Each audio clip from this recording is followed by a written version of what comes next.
Hi everybody, I hope you had a great week and are ready for some nice, fun, relaxing artwork. I'm going to pop my head in to say hi real quick, then I have to get out of the way again so you can see the paper. Hi! I'm really close to you, aren't I? Okay, I'm going to go back over here and I want to let you know that you will need a piece of paper. This week I used a pencil, I used a Sharpie, and I used my crayons. So those will be the materials you'll need to go get. You can get them and then come back when you are ready. And let me show you what we're going to draw. This came out really cool. Okay, so we were talking about building things, so I decided to make something like that. We will draw some tall skyscrapers with a really cool sky.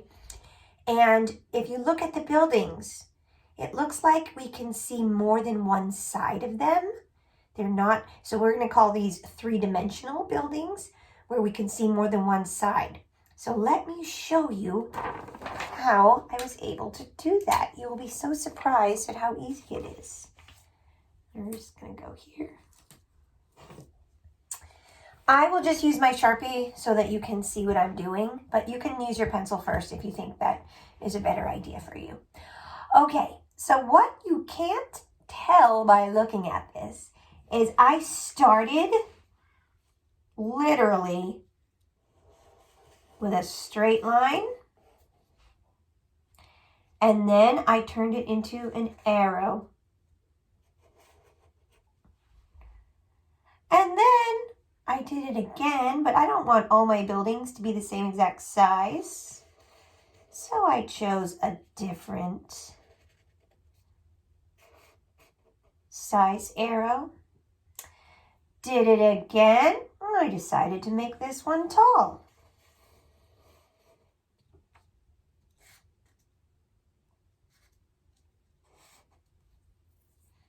I got smaller again.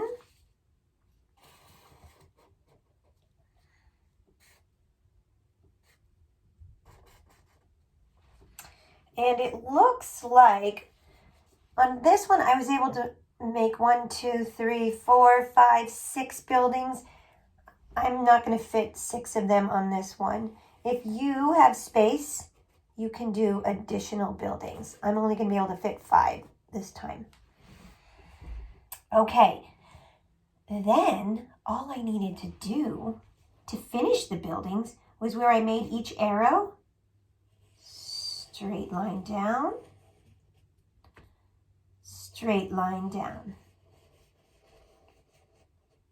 So however many arrows you made, those are your buildings. Just finish the 2 sides of the building. And if you can see, I made my line go all the way down to the bottom. I don't know if you can see. Make it go all the way down to the bottom of the paper. Okay, this one, I can tell. The same thing that happened over here. These 2 buildings are touching each other. That's okay. I think this one is going to come down. Yep, it's going to touch that one. I actually don't even need to finish the line. It's already part of that building. So it just means as we're looking at it, it looks like maybe they're really close together. So I'll fix that one so it goes to the bottom. And then let's just finish all our buildings, however many you have. And this is my last one. So I guess I made my buildings a little bit bigger this time.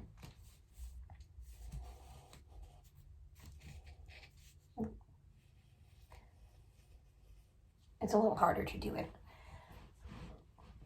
when it's on the wall instead of flat on the table, right? Okay, and then if you look carefully, I made different kinds of windows for each building.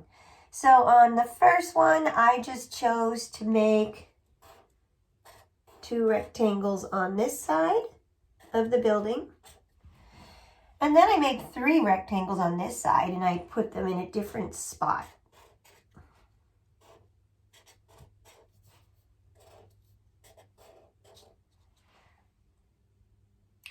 The next building, I didn't put any windows on this side. I only put windows on one side. You put your windows however you want. And these ones I made a little bit more like squares instead of rectangles.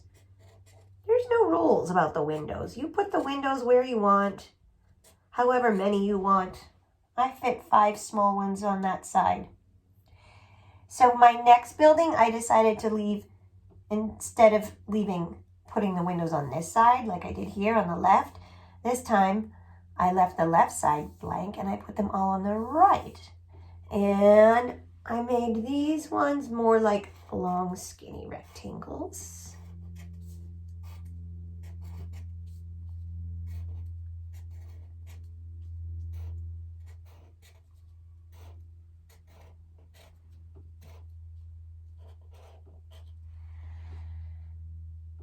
This building only got 2 windows. I gave one on the top, on the left, and one near the bottom on the right. This one, I made it uneven. 1 on the left and 3 on the right. And this building got a little messed up today, but that's okay. 1.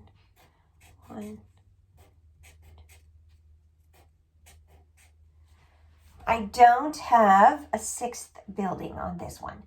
So what you will do, you just continue. If you have more buildings than I do, then you just continue adding windows however you like, squares, rectangles, different amounts, one side and not the other. You just add your windows the way you like to.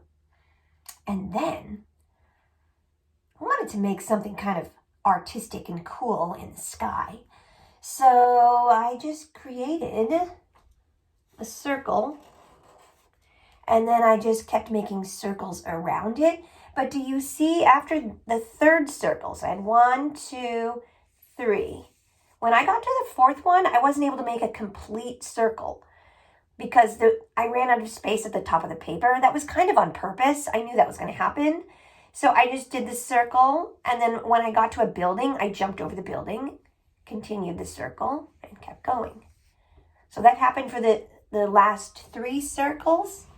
So this time it might come out even different. It looks like I'm only going to get 2 circles.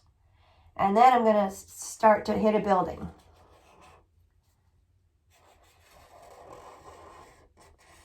And I don't think the next circle I'm not going to be able to get it on the paper, and that's okay. Oh, there's a building. Okay, that is all I have room for on this one because I'm going to run out of space at the edge there. I think I made a center and then 1, 2, 3, 4, 5 rings for that one. This one has a center and 1, 2, 3, 4 rings. It doesn't matter. There's no rules. Okay, so the rest of the art project, if you've done it in pencil, you're going to trace it in Sharpie, and then you're going to choose to color it however you like, whatever colors you like the best.